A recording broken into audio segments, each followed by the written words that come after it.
Everybody on social media always gives you a million reasons why you should go out and get your CDL or start a trucking company.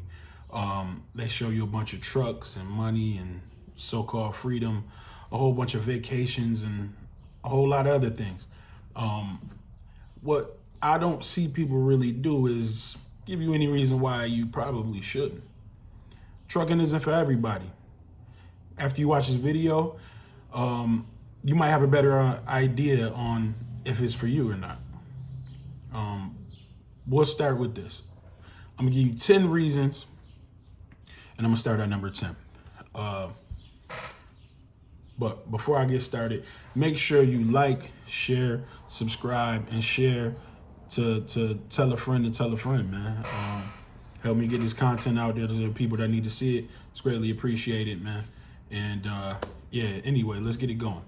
All right, reason number 10, because we're going to start at 10 and work our way down. Reason number 10 is, if you're one of those people that hate being alone, I hate to break it to you, this is not the profession for you. Maybe you might want to start a company. Maybe you want to be on a different side of trucking. Maybe you want to get into dispatching, brokering, but actually driving trucks, you will spend the most time alone that you might have spent in your life. Most people aren't completely comfortable with being by themselves a lot. And this job, that's pretty much a requirement. Unless you're a team driver, you will spend the majority of your time while working all by yourself. There will be point in times, or there has been point in times, I'll speak for myself. There has been points in time where I haven't seen anybody for a day or two. You know what I'm saying? Unless I'm stopping to get fuel, use the bathroom, that type of thing. I might be going somewhere extra firepower than me. Might be going somewhere, dead fire. And realistically, I'm just not going to see nobody. You know what I mean? You're in a truck by yourself. You're going to be up late nights or times where it's going to be inconvenient for people to answer your phone call. You're not always going to be able to talk on the phone. You might be somewhere with bad service. There's no way around it. Even if you have a wife or a husband or whatever, and they're available to speak all the time, guess what? Eventually they go to sleep. And when they're sleeping, you're probably going to end up driving. So if you're one of those people that hates to be by themselves, it's probably not for you. We're going to move on though. Reason number 9. And this is a really big one. If you're one of those people that have a hard time dealing with stress, you get frustrated, flustered, stressed out, you know what I'm saying, just off of, dealing with problem solving types of situations, this probably isn't for you. You probably shouldn't get your CDL, because every day is an adventure when you drive trucks, realistically. There'll be something different going on every single day. No 2 days are the same. You can encounter just about anything from car accidents, breakdowns, just incidents with other people or other situations. Things will just happen. You know what I'm saying? And you got to navigate those situations. And sometimes those situations are pretty stressful, or could be really stressful. So if you're one of those people that aren't good in high stress situations, this may not be for you. You might not want to go get your CDL. It isn't a great idea for everybody. And this is one of those reasons, man. You have to be, sometimes you got to be Jordan in game 6, game 7. You know what I'm saying? Maybe, you know what I'm saying? Sometimes you got to be Kobe in a clutch to make the night go right. You know what I'm saying? And these moments aren't always smooth. You know what I'm saying? It's not an easy time every day. An old head used to tell me, trucking isn't about days when it's sunny out, blue skies and all that. Real trucking is all about bad weather, bad conditions, and bad things happening. If you can make it through those, then you're probably a good driver. You know what I'm saying? If a bunch of pressure causes you to panic, then probably a bad idea. We're gonna move on. Reason number 8. If you're one of those people that run from responsibility, or you hate responsibility or being in charge of a situation, this is not it. This is not it. You will be out there by yourself, having to make things happen on your own, and you will be completely responsible for what happens to that truck, that freight, that trailer, yourself, other people on the road. You're responsible for the people driving around you. You know what I'm saying? Because you're the professional around just regular four-wheelers and people that are driving. You know what I'm saying? If you one of those people that do not like responsibility, you hide or run from responsibility, do not get your CDL. Do us all a favor and don't get your CDL, because you are responsible for a whole lot of lives, a whole lot of equipment, a whole lot of merchandise and all of that. And yeah, it's just a lot. You know what I'm saying? Realistically, on the responsibility side, it really takes a person that is okay with being responsible and actually really good at being responsible for things to do this successfully, I should say. Number 7. Moving on. So we're gonna run through these. Number 7, and before I even say number 7, if you still haven't pressed that subscribe button, please hit that button for me.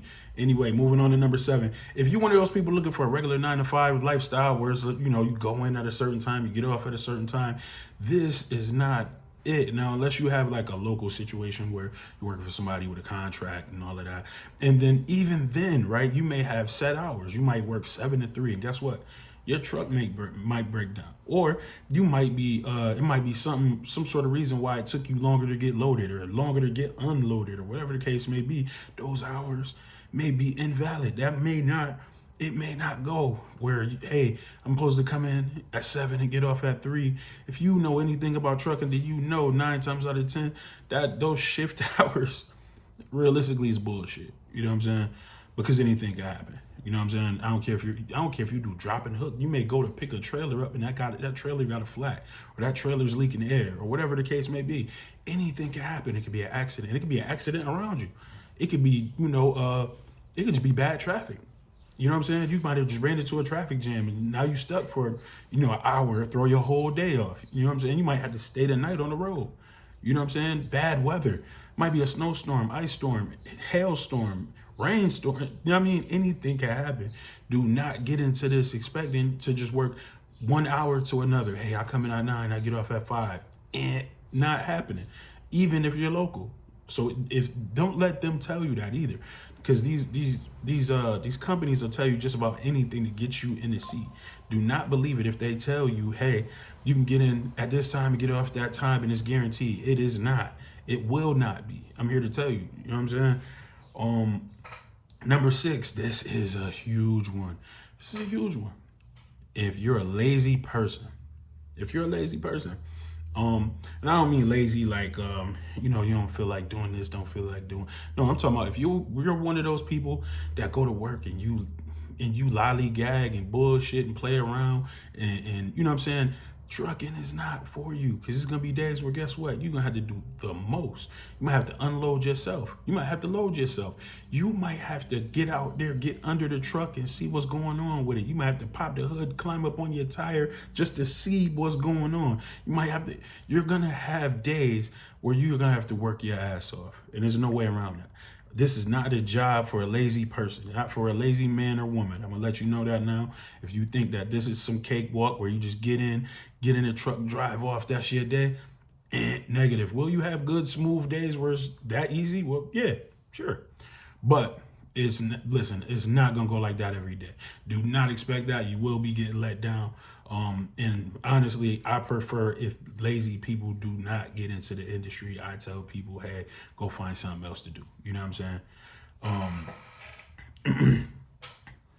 As for number 5, if you're a person that can't take constructive criticism well, or just criticism in general well, you're going to have a tough time in this industry. I'm not saying that you can't do it, but you're gonna have a harder time.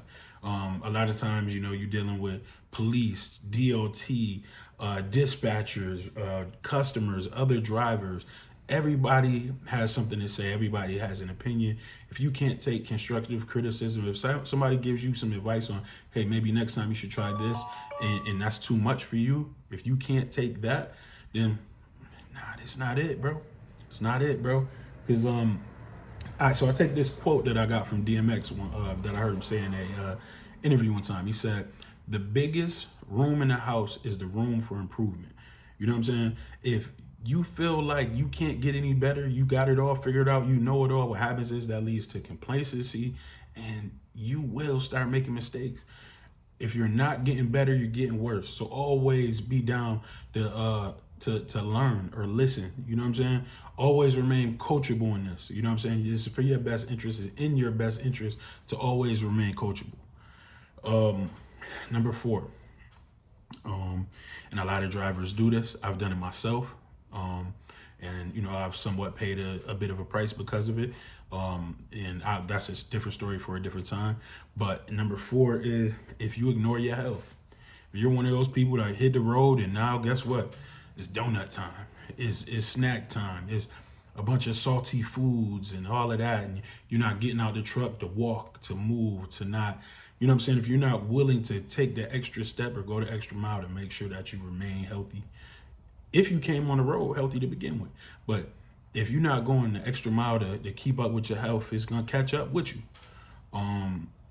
If you're a sickly person, probably just not a good idea to do this. The average lifespan of a truck driver, I believe last time I checked, was like 50 to 55 years old. Of course, there's a ton of older truckers, but a lot of these older guys, if you notice, they still kind of decent health-wise. You know what I'm saying? And, you know, it's a whole lot of us that get out there, gain a bunch of weight. Diabetes happens to a bunch of us, heart problems, strokes. How many times have you seen videos of trucks that just rolled off the road and crashed? And everybody like, I wonder if he fell asleep. No, that person probably had a health problem. Might have had a stroke, a heart attack behind the wheel. And at that point, you're risking other people's lives and your own. Not being on top of your health, or, you know, if you're one of those people that is not going to be on top of their health, you probably shouldn't do it. From my own personal experience, not being on top of your health leads to no good comes of it. I'll say that. You know what I'm saying? A lot of times you're going to sit down all day long until it's time to, you know, make whatever move it is that you're making. But in most cases, you're going to be sitting all day. That's bad, you know, bad circulation. You starting there already. You're already losing with bad circulation. Long hours, which means you ain't really sleeping like that. And I'm not saying that you're not sleeping like that, but just in general, your sleep might get broken up. Yeah, you might have a 10-hour break, but during that 10-hour break, guess what? You might be still getting loaded and unloaded. So you might have to get up, go walk in, get your paperwork, move the truck, do this, do that during your 10-hour break. So guess what? Your sleep is all broken up. Your sleep's all over the place. You don't have a consistent sleep schedule. That's unhealthy by itself. All of that takes a toll on your body. So yeah, like I said, if you're not gonna be on top of your health, you probably shouldn't get into this, and that's probably the best thing for you to find something else to do.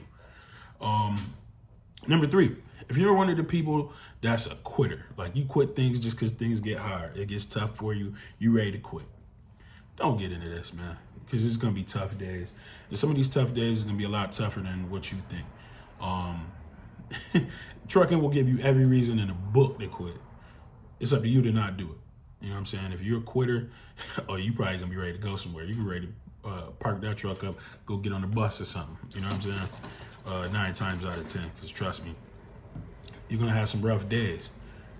If you can withstand all of that, though, come on with it. Come join us, man. Number 2, if you expect this to be some easy money, where you just come in and you just get rich. No, it don't work like that. 9 times out of 10, you will not make that 6 figures everybody keep talking about during your first year. You may not make it your second year either. That's just being real with you. You're gonna jump around trying to find the right lane for yourself, meaning what style of trucking that you actually like, or what works for you. What companies do you want to work for? Do you want to end up being an owner operator? How do you want to get paid? Do you want to be W-2? Do you want to be 1099? It's all learning curve in the first couple of years. It is not some get rich quick scheme. I promise you it's not. I've been in this about 12 years, and I can tell you now, your first couple of years, you will make some decent money. You can make probably realistically 60 to 80,000 is realistic in your first 2 years. That's just being real. Your second year, depending on how fast you catch on to things, how well things are going for you, your second year, you may do a little bit better, but your first year, nah, it's not happening. If you expect this to just be something simple where you just come in, get a bunch of money and leave, nah, don't waste your time. You're gonna miss a whole lot of family events. You're gonna work a lot of hours. Uh, yeah, it's not one of those things where the money's just handed to you because you got a license. Yeah, definitely don't expect that. The number one reason we made it here. Before I get into that, if you haven't subscribed yet, please take a second and subscribe for me. And jump in the comment section. Let me know what you think so far about everything I said. If you disagree with something I said, jump in the comments. You know what I'm saying? If you agree, if this helped you, jump in the comments, man. I appreciate it. But the number one reason why you may not want to get a CDL and drive trucks is if you're doing it just because somebody told you to. If somebody just said, hey, I think you should drive trucks. That's not a reason to do it, realistically, especially if it's somebody that don't drive trucks and they're just telling you to do it. Tell them to do it first. You know what I'm saying? Do they know what they're telling you to sign up for? You know what I'm saying? If your cousin said it's easy money, you could just go over there and just, you make 100,000 and nah, don't do it just because you've seen these guys on Instagram saying how much money they make, and half of those guys ain't drove no trucks, man. It's a bunch of lying, scheming, scamming, and finessing. If somebody else just told you to do it, you didn't do your real research, don't jump into this. Don't waste other people's time or your own, especially if you fall in line with all the other 9 that I just gave you. Realistically, this is not for everybody. This is an extremely hard job. It is good money, but it is not easy money. This is for hard workers. This is people that lock in and they ain't afraid. You know what I'm saying? Closing, you know what I'm saying? Because I don't want to hold y'all all day. If you have any questions on how to get into this, any questions on getting the education, you know what I'm saying, whether it be school, companies that bring you in and give you the training, any of that, make sure you can hit me on my YouTube DM. You can whatever, man, inbox me on Instagram or Facebook or anywhere you see me at, man. I'm always down to help people out, man, because my motto is put your people on, and if you watch this video all the way to the end, then you my people. So I rock with you because you rocking with me. I'm gonna wrap this up. See y'all next time, man. This is your 10 reasons to not get a CDL. I'll get with y'all next time. I'm gone.